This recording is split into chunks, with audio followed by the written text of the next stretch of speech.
날마다 묵상 최호진 목사입니다. 2021년 3월 5일 금요일 요한복음 9장 24절에서 41절까지의 말씀 묵상을 함께합니다.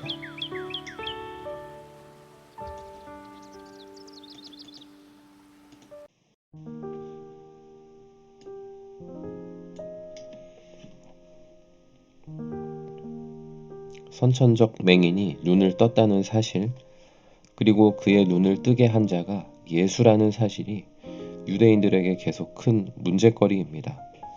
유대인들은 이미 예수가 큰 죄인이며 하나님께로부터 온 자가 아니라고 결론을 내린 채로 이 문제에 접근하므로 전혀 들을 귀가 열려 있지 않습니다. 눈뜬 사람에게 어떻게 눈을 떴냐고 유대인들이 자꾸 물으니 당사자는 곤혹스럽기만 합니다. 예수의 행위 중에 뭔가 이상한 게 있었을 거야 라는 판단으로 아무리 캐물어도 당사자가 요동하지 않고 예수가 하나님으로부터 온 자인 것 같다는 소감만 들으니 결국 눈뜬 사람을 다시 죄인 취급하며 쫓아냅니다. 쫓겨난 기적의 당사자에게 예수님이 다시 찾아오십니다. 눈뜨게 해주신 예수님이 바로 메시아임을 그의 두 눈으로 확인하게 하시며 믿음의 반응을 이끌어내십니다. 그리고는 그 사람 외에 바리새인들도 함께하는 중에 예수님의 세상 심판의 두 가지 양상을 말씀하십니다. 보지 못했던 자들이 보는 것이 심판이라면 보던 자들이 맹인되는 것도 심판이라 하십니다. 이 말을 듣고 질에 찔린 바리새인들이 우리도 맹인이라는 말인가? 라며 기분 나빠할 때 예수님의 의미심장한 답변이 이어집니다.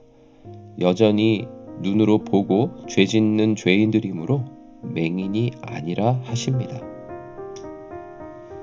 예수님이 심판이라 표현하셨지만 또 심판이라고 그렇게 표현되어 있지만 예수님이 하시는 이 두 가지 일이 무척 은혜의 선물로 읽힙니다.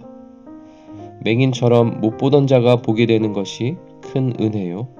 눈을 떠서 보는 것 때문에 죄 짓던 자가 못 보게 되어 죄 짓지 않게 되는 것도 큰 은혜입니다. 이 두 가지에는 물론 죄에 대한 심판의 의미가 내포되어 있습니다. 장애인을 향한 비장애인들의 편견도 심판을 받고 여러 가지를 잘 볼 줄 안다고 자만하던 자들도 심판을 받는 꼴입니다. 각종 유혹의 위험성을 생각하지 않고 크게 눈을 떠서 다 보던 인생이 죄 짓는 눈임을 깨닫고 주님께 그 눈을 맡겨 죄 짓게 하는 곳을 보지 않게 되고 주님의 인도하심을 따라 의롭고 선한 일을 하기 위한 것만 보는 것으로 영적인 시력이 제한되고 교정된다면 심판도 받고 눈이 구원받아 은혜도 누리는 셈입니다. 이런 의미에서 제 자신이 주님을 전혀 모른 채 사춘기 시절 그리고 그 당시 어머니의 정신적인 병력이 겹쳐 방황하며 여러 죄의 유혹에 노출되었던 그 중학생 시절 또 그런 고등학생 시절을 지나면서 주님을 만나 말씀 묵상의 은혜에 사로잡힌 덕에 죄 지을 기회가 많이 차단된 채 살아온 지나간 세월이 은혜였음을 다시 헤아리게 됩니다. 장교로 군복무하던 시절 퇴근 후에 부대 밖으로 나가 저녁과 밤을 온갖 유흥과 향락으로 채우던 동료들의 삶에 비해 목회자가 될 꿈을 품은 채 성경 읽기에 매진하던 저녁의 시간들도 떠오릅니다. 죄에 대한 분별력이나 심판에 대한 감각이 없으면 뭐든지 보지만 주님께 시선이 고정되면 안 볼 것은 보지 않게 되고 또 볼 줄 모르게 됩니다.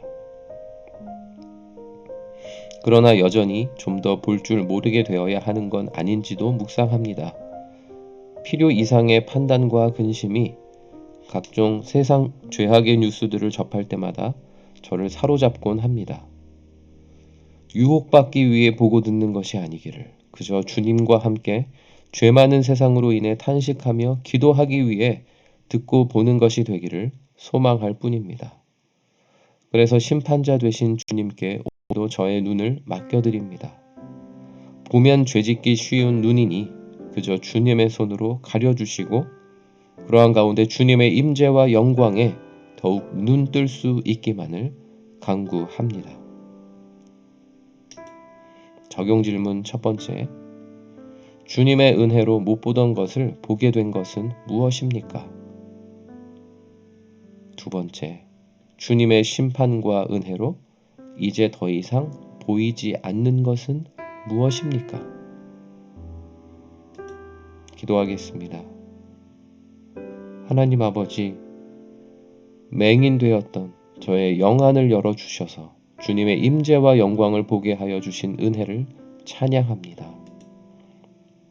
이것저것 다 보고 죄짓던 죄인의 눈을 가려주셔서 죄지을 기회를 막아주신 은혜도 찬양합니다.